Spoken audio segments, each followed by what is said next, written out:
Madame, Monsieur, bonsoir et bienvenue dans ce journal dont voici les titres. Le Conseil des ministres adopte une série de projets de décrets, parmi lesquels le décret fixant le repos hebdomadaire et les horaires du travail.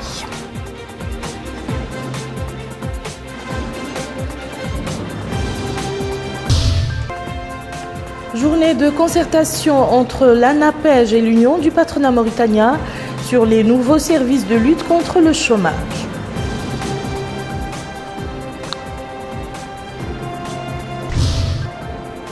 Le président américain annonce la nouvelle stratégie de lutte contre le présumé État islamique en Irak et en Syrie.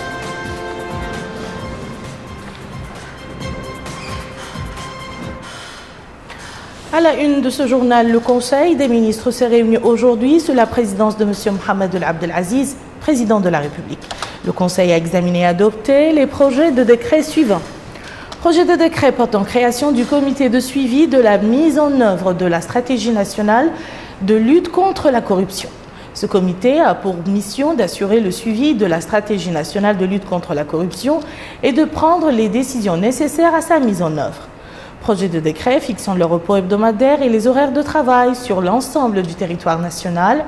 Ce projet de décret introduit une répartition du temps de travail se traduisant par 4 journées de 9 heures du lundi au jeudi de 8 heures à 17 heures, vendredi de 8 heures à 12 heures, et ce pour compter du 1er octobre 2014.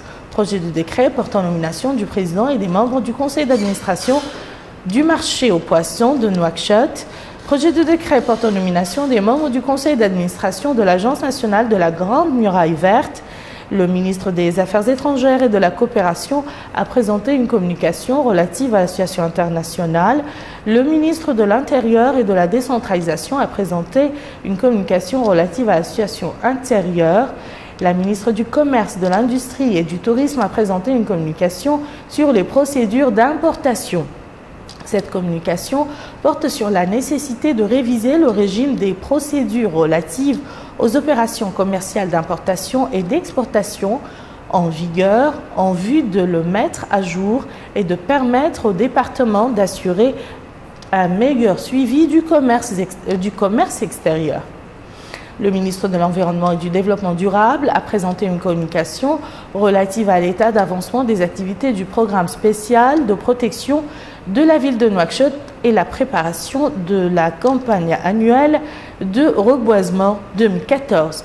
La communication dresse un bilan des réalisations du programme spécial de protection de la ville de Nouakchott et du programme de reboisement pour l'année 2014. Elle propose également un certain nombre de recommandations en vue d'améliorer l'efficacité de ces programmes. Enfin, le Conseil a pris les mesures individuelles suivantes. Présidence de la République, autorité de régulation de la zone franche de Nouadhibou, port autonome de Nouakchott, directeur général Mohamed Oulheiba. Ministère de la Défense nationale, État-major général des armées, commandant Académie navale, capitaine de vaisseau, Ahmed Ould Saïd Ben Aouf. Ahmed Ould Saïd Ben Aouf. Ministère des Affaires économiques et du Développement, secrétaire général, Mariam Mentelmouvi, titulaire d'un doctorat, précédemment directrice de la planification au ministère du Développement rural. Ministère des Finances, secrétaire général, Mohamed Ould Ahmed Aïd, précédemment secrétaire général, ministère du Développement rural. Ministère du Pétrole, de l'Énergie et des Mines, établissement public, Société mauritanienne d'électricité, Somelec, directeur général, Ahmed Salem Ould Arbi, précédemment directeur général du port autonome de Nouadhibou. Ministère de la Santé, secrétaire général, Ahmed Ould Sid Ahmed Ould, précédemment secrétaire général du ministère des Affaires économiques et du Développement. Ministère de la Pêche et de l'Économie maritime, secrétaire général, Khadjetoun Tbouk, titulaire d'un master en management de projet, précédemment présidente de la commission des marchés à la société ISCAN. Ministère du Commerce, de l'Industrie et du Tourisme, établissement public, Société mauritanienne d'import-export Sonimex, directrice générale adjointe, Amat Mtounen, professeur. Ministère de l'enseignement supérieur et de la recherche scientifique, secrétaire général, El Khalil ou El Mehdi ou El Jid, précédemment secrétaire général du ministère de la Culture. Ministère de la Culture, de l'Artisanat et de l'Artisanat, secrétaire général, secrétariat général, secrétaire général, Mayem Mentedehbi, titulaire d'une maîtrise, précédemment directrice adjointe à la direction du tourisme au ministère chargé du commerce. Ministère de la Jeunesse et des Sports, secrétaire général, Mokhtar Ouel Hindi, précédemment secrétaire général du ministère de la Santé. Ministère de l'Agriculture, secrétaire général, Maïziza Mentkerbouali, précédemment secrétaire général au ministère des Finances. Ministère délégué chargé des affaires maghrébines, africaines et des Mauritaniens de l'étranger. Cabinet du ministre, directrice de cabinet, Aïda Niang, titulaire d'une maîtrise, précédemment directrice adjointe à la direction des femmes et du genre. Commentant les résultats du Conseil des ministres, le ministre des Relations avec le Parlement et la société civile, Zid Bioul Mohamed Mahmoud, a indiqué que le Conseil a adopté un certain nombre de décrets, dont 2 portant le premier sur la création d'un comité de suivi de la lutte contre la corruption et un autre fixant le repos hebdomadaire sur l'ensemble du territoire national.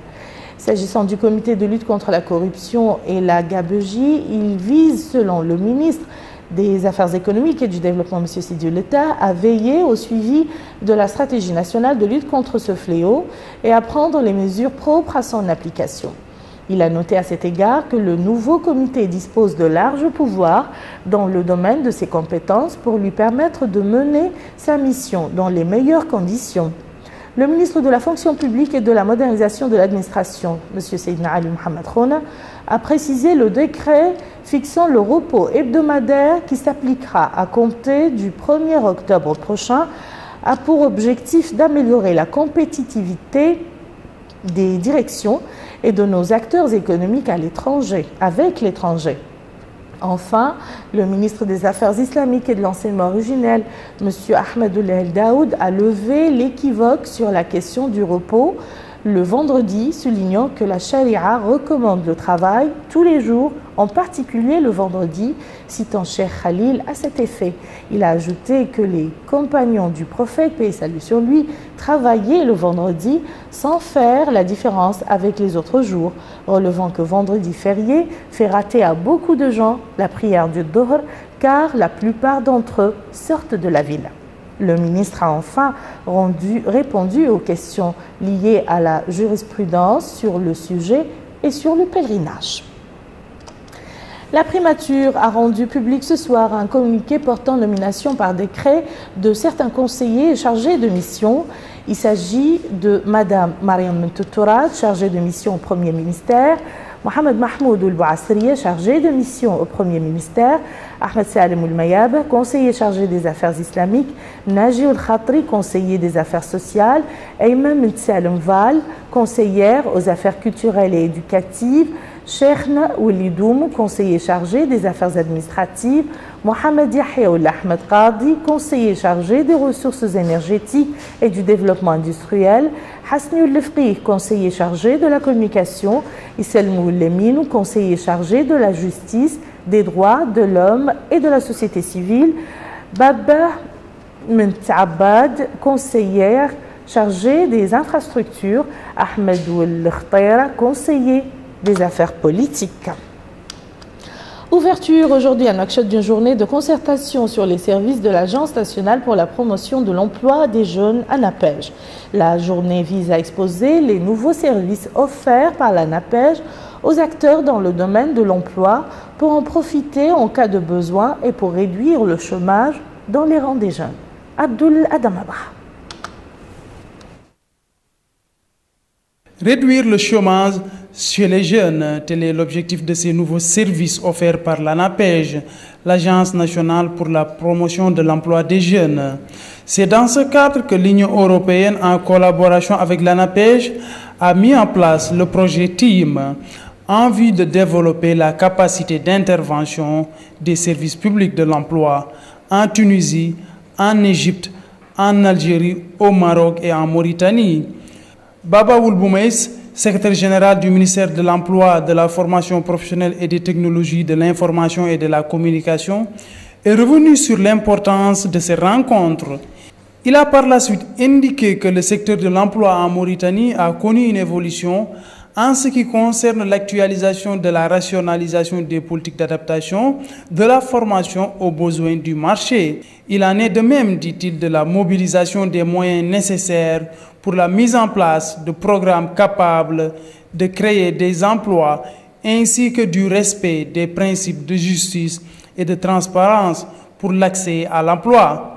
Par la suite, le directeur général de l'ANAPEJ, Beytoula Ould Ahmed, a magnifié ces rencontres qui participent, selon lui, à la consolidation des rapports entre le secteur public et privé. Le secrétaire général de l'Union du patronat de Mauritanie, Seyidoul Abdallahi, a quant à lui affirmé la nécessité de s'unir pour traiter de manière efficace le chômage. Il a par la suite réaffirmé les bonnes dispositions de son organisation en vue de travailler avec les pouvoirs publics pour plus d'opportunités d'emploi.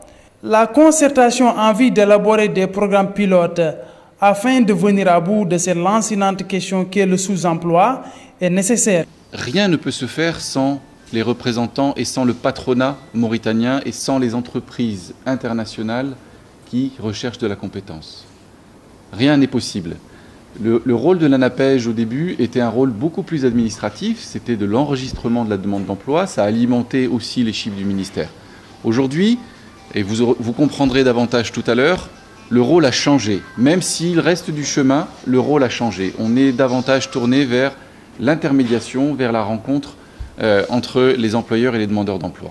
Au sortir de ces travaux, les participants à ces rencontres espèrent développer des programmes pilotes et évaluer leurs impacts et mettre en place un dispositif en vue d'accompagner les candidats à la migration de travail. Un atelier qui s'ouvre, un autre qui se referme. Il s'agit de la rencontre organisée par la Banque centrale de Mauritanie en collaboration avec l'Union des autorités arabes des marchés financiers. Les participants à ce séminaire ont eu l'opportunité 2 jours durant d'échanger les expériences et les points de vue autour des différents thèmes liés au marché financier. Le point avec Abdelrahman Hamad.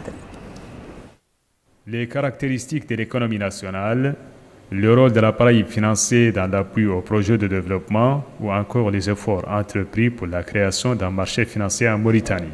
Tels sont des thèmes que les experts nationaux et internationaux ont abordés et discutés au cours des assises du séminaire sur le rôle des marchés financiers dans le développement de l'économie nationale, organisé par la Banque centrale de Mauritanie en collaboration avec l'Union des autorités arabes des marchés financiers.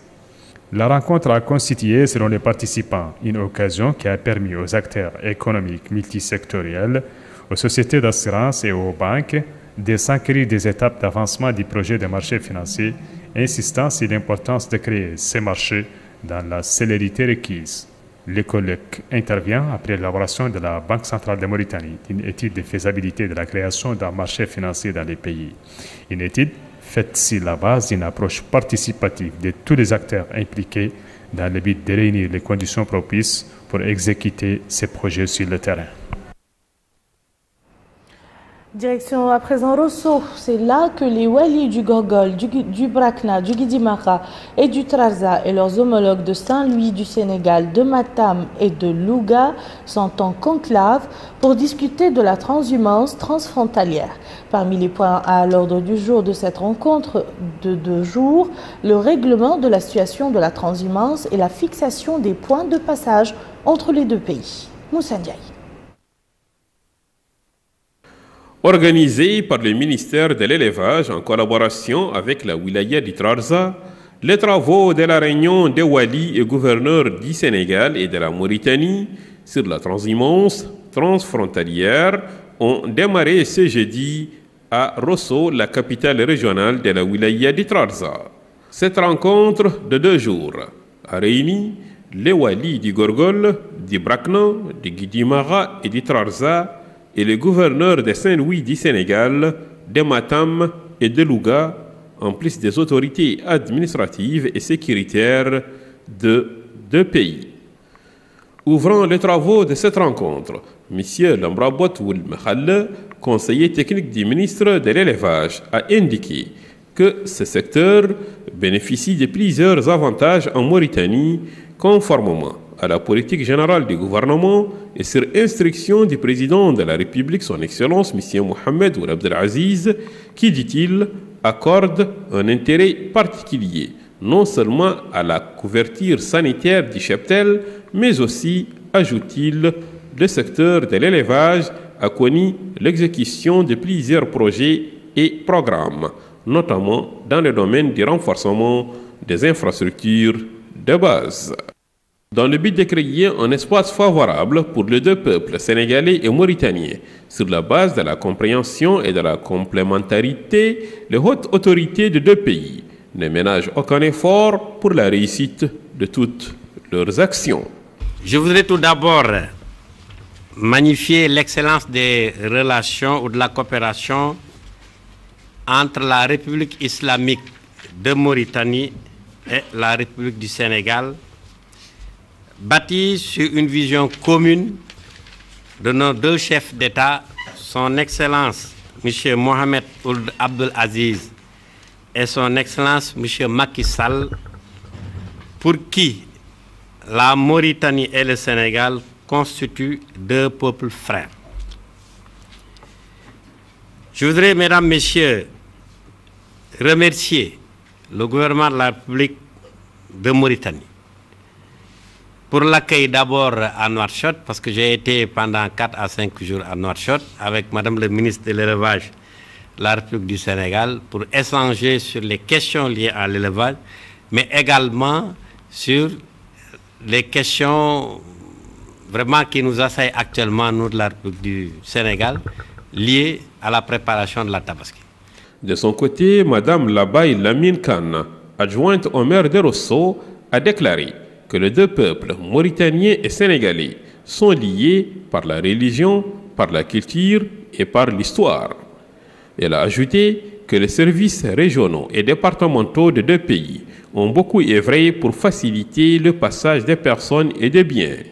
Elle a précisé enfin que d'autres réalisations attendues vont rapprocher davantage les deux peuples. Au menu de cette rencontre, plusieurs dossiers seront examinés par les deux parties, notamment l'identification des uns et des autres à travers les activités des éleveurs sénégalais et mauritaniens.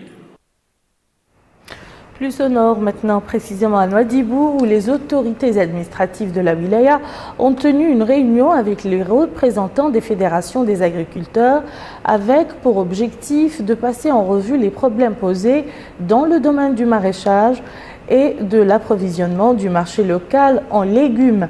Après un état de lieu, il a été constaté que malgré les efforts consentis, le rendement des jardins maraîchers est resté très en deçà des attentes. Pour les agriculteurs, cette situation est due à plusieurs facteurs dans le paiement de la facture chaque mois, alors qu'il leur faut 2 mois pour pouvoir tirer profit de leur labeur. En définitive, tous ont souligné la nécessité de conjuguer les efforts pour assurer l'autosuffisance de la wilaya en légumes. Parlons à présent du championnat de tir à la cible édition de l'hivernage qui se déroule présentement sur le site touristique de Mekreya à l'entrée sud de la ville d'Ayoun. 60 équipes représentant les différentes wilayas participent à cette compétition dont le coup d'envoi a été donné par le Wali du Haut el-Gharbi. Ce dernier a noté l'importance de ce sport et l'intérêt dont il jouit de la part des hautes autorités du pays. Quant au président de la Fédération mauritanienne de tir à la cible traditionnelle, il a souhaité réussite à tous les concurrents avant d'ajouter que rien n'a été ménagé pour assurer le bon déroulement de cette compétition. Les États-Unis ont obtenu le soutien de 10 pays arabes à la campagne lancée par le président Barack Obama pour éradiquer les djihadistes de l'État islamique en Irak et jusqu'en Syrie. Quelques heures après la déclaration solennelle d'Obama à Washington, son chef de la diplomatie, John Kerry, a réussi à convaincre ses homologues de 10 pays arabes conviés à une réunion à Jeddah, en Arabie Saoudite. Les États-Unis et ces pays, dont l'Arabie Saoudite, le Qatar, l'Irak et l'Égypte, ont déclaré leur engagement partagé à se tenir unis contre la menace que pose pour la région et le monde le terrorisme, y compris le soi-disant État islamique. Cet engagement pourrait impliquer une participation à une campagne militaire coordonnée, précise le texte sans entrer dans les détails. Et voilà qui met fin à cette édition. Je vous en rappelle les principales informations. Le Conseil des ministres adopte une série de projets de décrets, parmi lesquels le décret fixant le repos hebdomadaire et les horaires du travail.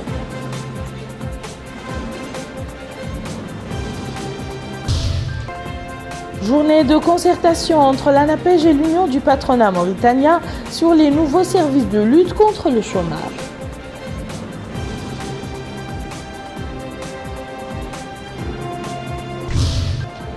Le président américain annonce la nouvelle stratégie de lutte contre le présumé État islamique en Irak et en Syrie.